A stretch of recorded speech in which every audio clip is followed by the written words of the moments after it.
안녕하세요. 미국 유학고수TV 시청자 여러분들, 유학고수입니다. 자, 오늘 제가 좀 깜짝 놀랐어요. 아침에 일어났는데 구독자가 거의 한 3,000명 돼 있는 거예요. 구독자 3,000명. 제가 기억하실지 모르겠지만 제가 올해 초만 해도 구독자 2,000명이고 구독자가 오르지 않는다, 더 이상. 그래서 이제 채널 성장은 멈춘 것 같다라고 말한 적이 있어요. 기억하실지 모르겠지만. 근데 오늘 아침에 일어났는데 구독자가 3,000명이 돼 있는 거예요. 그리고 제가 구독자 2,500명이라고 말했던 게 불과 몇 주 전이에요. 그쵸? 기억나시죠? 근데 어저께 갑자기 구독자가 한 500명 정도 몰려와가지고 3,000명이 됐어요. 갑자기 구독자가 하루아침에 500명이 몰려왔어요. 이 떡상이란 게 이런 건가 봐요. 갑자기 500명 몰려온 거면 대단한 거죠. 왜냐면 2,500명에서 구독자 5분의 1이 하루 만에 몰려왔어요. 와, 이거 어떻게 하루 만에. 그럼 또 이제 데이터 분석 전문가인 저는 또 궁금해져요. 어떤 파라미터가 하루 만에 구독자 500명을 가져왔는가 또 궁금합니다. 그래서 또 이렇게 분석을 해봤어요. 그러면 왜냐면 그 유튜브 하면은 유튜브 스튜디오라는 프로그램이 있어요. 유튜버들이 자기 채널 통계를 볼 수 있는 소프트웨어인데 그걸로 영상을 분석을 해봤는데 바로 요 영상, 제가 쇼츠를 하나 만들었는데, 쇼츠 기억하실지 모르겠지만 한 달 반쯤 전에 무슨 쇼츠였냐면 내용이 지금 보시는 거예요. 보시는 것처럼 한국에서 의사를 하는 것 대비 미국에서 공학 박사를 하고 미국에서 사는 뭐 그런 어떤 혜택, 그러니까 뭐 연봉이라든가 뭐 그런 거 있잖아요. 그런 거를 좀 비교해 가지고 제가 영상을 만든 적이 있는데 그 영상이 지금 어저께 엄청나게 떡상을 한 거예요. 보시면 와, 여태까지 뷰가 23만 7천 명이 봤어요. 와, 23만 7천 명. 구독자 2,500명짜리 학고방 유튜버가 만든 쇼츠 영상이 23만 7천 명이다. 와, 대한민국 인구가 뭐 5천만이 좀 안 되니까 23만 7천 명이면 굉장한 거예요. 이제 영상 하나로 한국 사회에 있는 사람들에게, 많은 사람들에게 어떤 약간의 어떤 인사이트를 주고, 뭐 영향력을 줬다기보다는 영상 하나로 약간의 인사이트를 줄 수 있었네요. 와, 그 파급력이 되게 컸어요. 구독자 2,500명짜리 채널인데. 자, 근데 하루 만에 그래서 구독자 500명이 몰려온 거예요. 하루 만에. 자, 어저께 구독하신 분 거수. 네, 당신 같은 사람들. 그래서 이 하루 만에 500명이 몰려왔다. 굉장히 충격적인데, 근데 왜 그 사람들이 몰려왔을까를 또 생각을 해봤어요. 그러니까 아무래도 먹고 사는 문제죠. 나의 인생이 있는데 어떻게 살아야 내가 돈을 많이 벌 것인가 사람들이 궁금하다는 거예요. 자, 근데 이 타이밍에 또 제가 감각 있는 유튜버라면 이렇게 하겠죠. 사람들이 이 영상 이렇게 좋아하는구나 하면서 이제 요런 시리즈의 쇼츠 영상을 계속 공장에서 찍은 애들이 막 생산해내고, 영상도 막 긴 영상도 막 이렇게 요 장르로 만들면 이제 계속 성장하면 돈 벌겠죠. 그쵸? 그렇잖아요. 근데 제가 그런 사람이 아니에요. 제가 그렇게 사는 사람이 아닙니다. 또 세상 사람들의 관심사가 이런 거에 꽂혀 있다는데 사실 좀 비판을 줘야겠죠. 제가 또 정신 차리라고. 자, 그래서 일단 제가 저 영상을 만든 거는 어떤 구독자분이 궁금해해서 답변을 해드렸을 뿐이에요. 답변해드렸고, 그리고 제가 실제로 본 팩트를 가지고, 팩트라기보다 그러니까 내 눈으로 관찰한 거, 내 실질적인 경험, 누구한테 어서 카다란 통신 들은 게 아니라 내가 직접 경험한 거를 여과 없이 그냥 그 생각을 얘기했을 뿐이에요. 자, 근데 어쨌든 저 영상에 사람들이 이렇게 반응했다는 거야. 사람들 마음에는 뭐가 있을까요? 먹고 사는 문제가 있는 거예요. 어떻게 하면 내 인생, 내가 타고난 이 두뇌를 가지고 어떻게 하면 내가 뭐 잘 살 수 있는가, 이게 궁금한 거잖아요. 그래서 어느 진로를 가야 되는지 궁금한 거잖아요. 그쵸? 그래요. 근데 사실 먹고 사는 문제를 가지고 고민해봤자 인생이 크게 풀리진 않더라는 거예요. 제 경험상. 성경에 이런 말이 있거든요. 잠언인가 그럴 거예요. 잠언. 근데 제가 몇 장 몇 절인지를 외우고 다니는 사람은 아니라서 하여튼 인터넷 검색해보면 다 나와요. 잠언에 이런 말이 있거든요. 사람이 마음으로 자기 길을 계획할지라도 그 발걸음을 인도하시는 분은 하나님이시라는 거예요. 자, 그렇기 때문에 제가 여러분들한테 드리고 싶은 말씀은 뭐가 돈을 번다고 해가지고 막 벌떼처럼 달려가는 삶, 그런 삶은 절대 님을 행복으로 이끌지 않습니다. 아시겠죠? 행복해지지 않아요. 그리고 그렇게 살 때 세상이 망가집니다. 아시겠죠? 그러니까 그렇게 살지 마시고요. 내가 이 땅 가운데 태어났잖아요. 태어났는데 어떤 일을 했을 때 내가 행복할까? 그 관점으로 좀 보시면 될 것 같아요. 막 돈 벌려고 막 불안감에, 대부분 요즘 한국 사람들이 불안감에 휩싸여 있어요. 그래서 한국의 40대들 50대들은 어떤 불안감이 있냐면, 내가 벌어놓은 돈은 없고 노후가 걱정되는 거예요. 이제 슬슬. 그러니까 잔꾀를 쓰는 거야. 내가 지금 좌파 정권에 몰표를 하면은 내 주변 사람들과 내가, 그러면 이 좌파들이 나중에 부자들에게 세금을 많이 걷어서 나의 의료비와 나의 기초 생활비를 주겠지 하면서 좌파로 가는 거죠. 좌파적으로 생각하는 사람, 이제 하여튼 솔루션을 거기서 보는 거예요. 내 능력으로 뭐 이렇게 여기서 돈을 더 많이 벌 수가 없으니까 이제 부자들을 때려잡아서 그 사람들의 돈을 뺏어서 나에게 주라고 하면은 나는 나의 문제를 해결되겠다. 뭐 이런 거죠. 그러니까 문제 해결을, 세상을 뜯어 고쳐서 내가 어떻게 좀 살아보겠다 하는 문제 해결 방법이죠.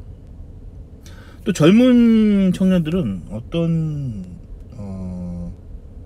고민이 있냐면, 그 40대 50대 기성세대들이 사회의 곳곳에 뭐 기업에서 뭐 부장 정도급 혹은 뭐 고위급 공무원 뭐 이런 사회의 지도층에 있으면서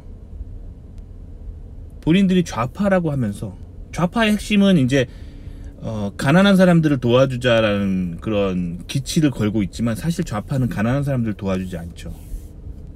그 가난한 사람이 나잖아, 나. 그래서 그 부자들을 때려 부셔서 나를 도와줘, 이 컨셉이기 때문에 좌성향으로 간 기성세대들이 20대 청년들을 도와주지 않아요. 그래서 20대 청년들은 혼자 사회 초년을 혼자 자기 힘으로 독립해야 되는 그런 정글 속에 버려져 있죠. 그러니까 사실 20대 청년들의 고민은 또 그거예요. 내가 먹고 살 수 있을까? 그리고 인구수는 계속 줄기 때문에 내가 국가에 내는 그런 세금들이 나이 많은 세대들, 우리 엄마 아빠가 아닌 남의 노인들을 먹여 살리는 거고, 정작 자기가 노후가 됐을 때는 하나도 혜택을 못 받기 때문에 이 밑도 끝도 없이 이 밑 빠진 독에 물 붓고 싶지 않은 거예요. 그렇죠? 그래서 20대 분들은 또 좌파를 안 좋아합니다. 하여튼 이런 세대예요. 그래서 지금 특히 의사에 대해서 관심을 많이 갖는 게, 어떻게 하면 이제 앞으로 미래의 직업을 선택했을 때 무엇을 해야 내가 잘 먹고 잘 살 수 있는가를 이제 관심을 가지는 거예요. 근데 제가 여러분들한테 드리고 싶은 조언은 하나님을 믿어야 된다는 거예요. 성경에 의하면 하나님은 인간을 만드신 분이죠. 그래서 기독교인들은 하나님을 주님이라고 합니다. 로드, 나의 주님. 그러니까 주인님이라는 거예요.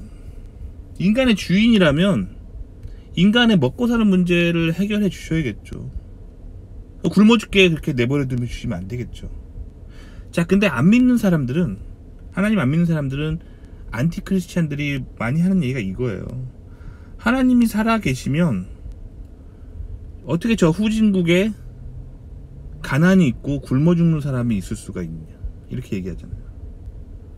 근데 사실 까보면은 후진국에서 굶어 죽는 사람들이 있는 거는 그 사람들이 하나님을 안 믿기 때문이에요. 하나님을 저버렸기 때문이에요.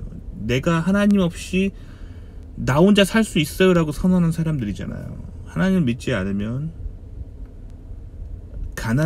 가난과 굶주림이 찾아옵니다. 반면에 하나님을 믿고 하나님이 나의 주인이다라고 고백하는 사람들은 하나님이 인생을 책임져 주세요. 먹고 사는 문제를 해결해 주신다고요. 그러니까 공산주의 사회주의자들이 왜 공산주의 사회주의에 빠지냐면 신은 없다라고 믿기 때문에. 그럼 세상이 두려워요. 내가 병들고 늙으면 누가 나를 보호해 줄 건데, 아무도 없는데.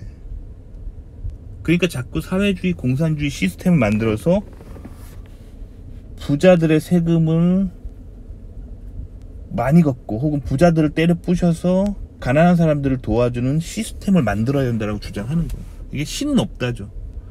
근데 하나님을 믿는 사람들은 하나님이 인생을 책임져 주세요. 먹고 사는 문제가 해결돼요. 다만 하나님은 갑자기 뭐 하나님을 믿는다고 해서 막 재벌을 만들어주고 막 자고 일어났는데 침대 밑에 금덩어리 막 50개를 놔두시는 분은 아니시라는 거죠. 왜냐면 그렇게 갑자기 인간이 부자가 되면은 인간은 타락합니다. 인간은 타락해요. 전 세계 권력자들의 역사를 보면은 부와 권력을 본인이 가지게 되면은 타락합니다.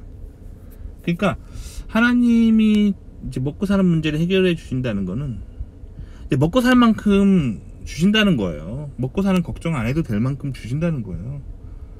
저는 그렇게 생각합니다. 그래서 하나님을 믿는 사람들에게는 먹고 사는 문제가 해결이 돼요. 제가 지금 실리콘밸리에서 잘 먹고 잘 살고 있는데, 실리콘밸리 하면 맨날 뉴스에서 경쟁이 치열하고 막 되게 힘들고 막 그렇게 얘기하는데, 사실 저의 삶은 솔직히 말씀드리면 굉장히 널널합니다. 굉장히 널널해요. 평일날 요즘 제가 이거 제 상사가 이거를 들으면 안 되는데 상사 들으면 안 되는데, 왜냐면 저희 회사는 출퇴근을 체크를 안 하거든요. 체크를 안 합니다. 집에서 일하고 싶으면 집에서 일하고 회사에서 일하고 싶으면 회사에서 일하면 되는데, 그냥 제가 한 일을 다 뭔가를 설계해가지고 프로젝트 끝나면은 되는 회사기 때문에 출퇴근을 아무도 체크를 안 해요. 근데 솔직히 말하면 요즘 언제 출근을 하냐면 오전 한 11시쯤에 출근합니다. 원래 제가 이렇게 게으르지는 않았는데 실리콘밸리 와서 더 게을러졌어요. 왜냐면 출퇴근 체크를 안 하니까. 예전에 다른 주에서 출퇴근할 때는 부서에 약간 조금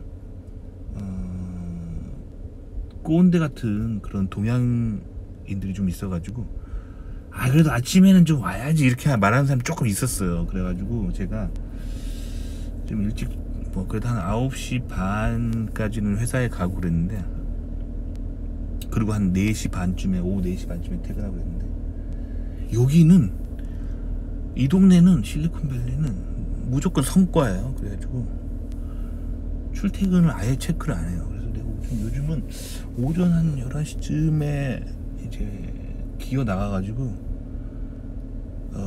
회사 앞에서 브런치를 먹고 그러게 들어갑니다. 점심 때쯤에 회사에 들어갑니다.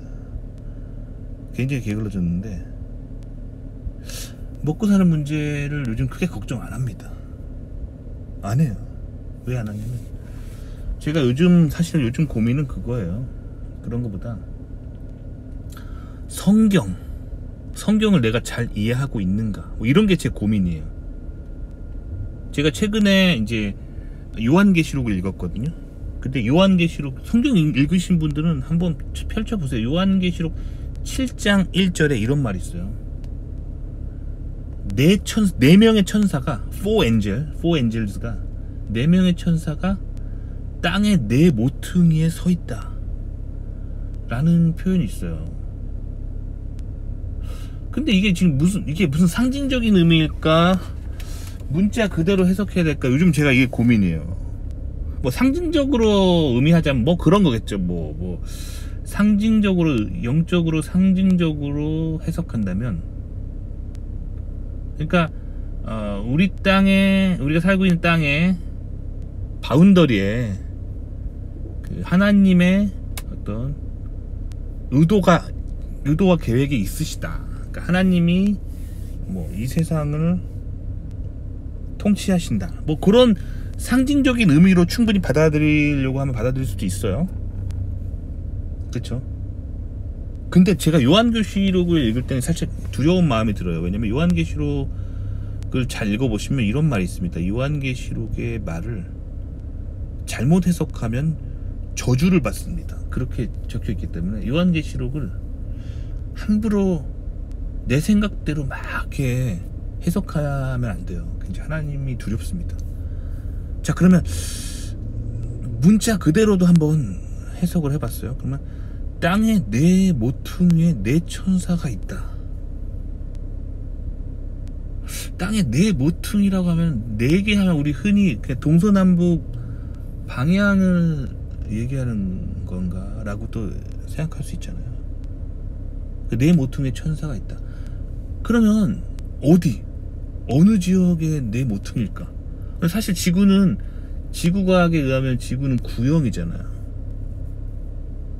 그 땅의 네 모퉁이는 결국에 쭉 연장선을 그으면 한 점에서 만나거든요. 구형이라면 조금 말이 안 되는 것 같고, 어떻게 해석해야 할지 요즘 되게 고민이에요.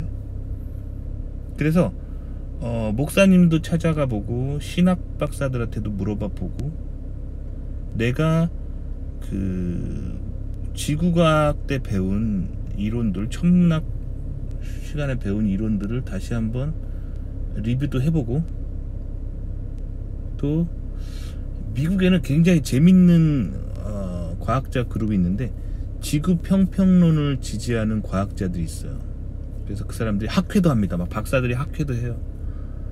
그래서 여러분들 학회 가는 거랑 똑같이 컨퍼런스 페이퍼를 쓰고 학회에서 막 포스터 발표하고 그렇게 막 과학 컨퍼런스도 해요. 그러니까 물론 매우 마이너지만 과학자들이 하는 액티비티를 한다는 거야. 지구 평평론자들도 있어요. 이걸 어떻게 바라봐야 될까 굉장히 고민하고 있어요. 왜 고민하냐면 결국 제가 생각하는 궁극적인 고민은 그거거든요. 성경을 내가 올바로 이해했는가,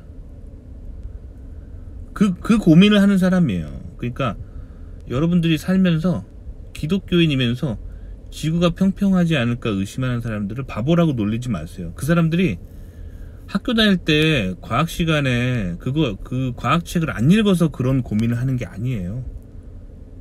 저도 고등학교 때 지구과학 늘 100점 맞았어요. 그리고 지금 공학 박사잖아요.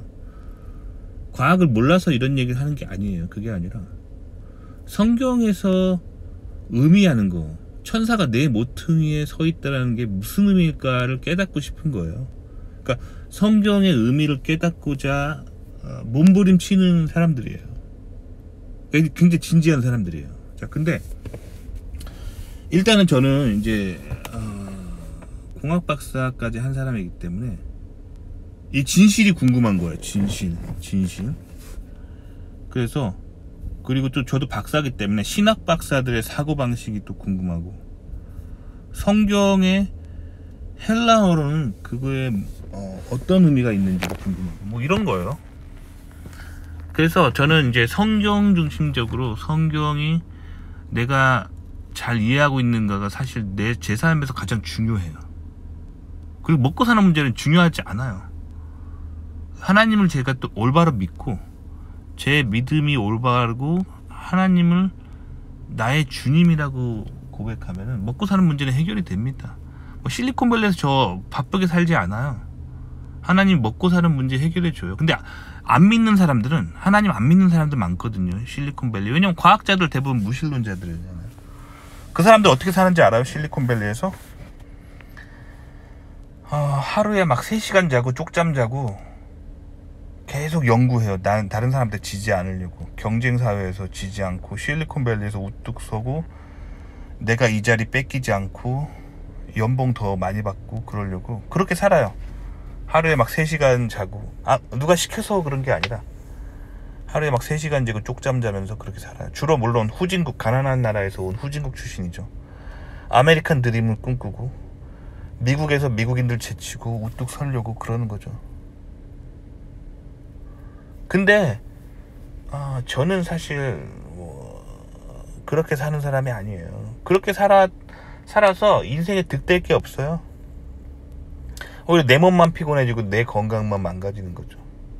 하나님을 제대로 믿으면 하나님 먹고 사는 문제를 해결해 주시고, 하나님이 나에게 실리콘밸리에서 뭔가 할 일이 있기 때문에 여기 보내신 거예요. 그게 기독교인들의 사상입니다. 그렇기 때문에 내가 실리콘밸리에서 어느 날 해고가 되면은 이제 하나님이 딴 데 가라는 사인인 거예요. 여기서의 너의 일은 끝났다. 딴 데 가라. 그럼 또 딴 데 하나님이 보내시는 곳에 가는 거예요. 그런 거예요. 아둥바둥 살 필요가 없는 거예요, 믿는 자들은. 그쵸? 근데 지금 이 영상 하나로 23만 7천 뷰가 오고 500명이 몰려들었다는 거는, 제 채널에 사람들은 먹고 사는 문제가 되게 중요한 거예요. 그쵸? 저는 님들이 물어보기 때문에 항상 답변을 해드리지만 제 마음속에는 항상 그래요. 한국에서 의사를 하든 미국에서 공학 박사를 하든 아둥바둥 살 필요 없어요. 본인이 기도를 해보시고, 하나님, 제가 한국에서 의사를 해야 좋을까요? 미국에서 공학 박사를 해야 좋을까요? 물어보시면 됩니다. 그럼 하나님이 답변을 해주세요. 무신론자들은 신이 없다라고 하잖아요. 왜 신이 없다라고 하냐면 기도해 본 적이 없기 때문이에요. 아니다. 내가 이런 얘기를 무신론자한테 한 적이 있는데, 그 무신론자 그러더라고요. 자기 기도해 본 적이 있대요. 뭔데? 그랬더니 자기가 돈이 진짜 없었을 때 복권을 하나 산 다음에 1등 당첨해 주면은 내일부터 하나님 믿을게요, 그렇게 기도한 적이 있는데 당첨이 안 돼서 자기는 하나님 안 믿는다는 거예요. 이렇게 기도하면 안 되죠. 이거 딱 내가 신은 아니지만요, 제가 딱 들어도 이런 기도에 왜 응답해 줍니까? 그러니까 그런 이상한 기도하니까 그러죠. 그러니까 성경에서 말하는 대로 그 하나님 나라를 구하는 자들에게 하나님이 보여주십니다. 그러니까 이렇게 기도하면 돼요. 하나님께 물어보세요. 의사를 하는 게 좋은지, 공학 박사를 하는 게 좋은지 물어보시면 답변해 주세요. 하나님 답변해 주십니다. 왜냐면 우리가 행복하기를 바라시는 하나님의 사랑이기 때문에 선택을 할 수 있는 가이드라인을 주세요. 근데 그 하나님이 가이드라인을 주실 때 그 목적은 어떻게 살 때 우리가 가장 행복한가, 그거에 항상 포커스를 맞춰서 주세요. 그러니까 인간적으로 이런 질문에 막 목숨 걸 필요 없어요. 성경을 읽는 게, 하나님 뜻을 아는 게 굉장히 중요하다, 이런 얘기를 좀 해보고 싶습니다. 아시겠죠? 제가 최근에 왜 막 이렇게 성경에 관한 이야기들 자꾸 올리는지 아시겠죠? 사실 그게 궁극적으로 가장 중요한 거예요. 하나님을 아는 거. 그리고 제가 이 채널 하면서 가장 안타까운 게 뭐냐면, 이게 미국에서 공학 박사 하고 싶은 사람들을 타겟으로 한 채널이잖아요. 그래서 과학자들이 많이 오긴 오는데, 과학자 하면 대부분 무신론자잖아요. 신을 인정하지 않고 과학을 믿는 사람들이잖아요. 안타깝습니다. 왜냐면 과학을 믿고 신은 없다라고 생각하는 사상의 끝은 뭐냐면, 결국 이 무한 경쟁 속에서 막 끝없이 열심히 사는 삶을 추구하는 거죠. 신은 없다라고 생각하기 때문에 안타까워요. 사실 하나님 믿으면 먹고 사는 문제가 해결되는데, 그리고 행복해지는데, 그래서 이 영상 보고 제가 생각이 나서 한마디 해봅니다. 그럼 다음 시간에 또 뵙도록 하죠.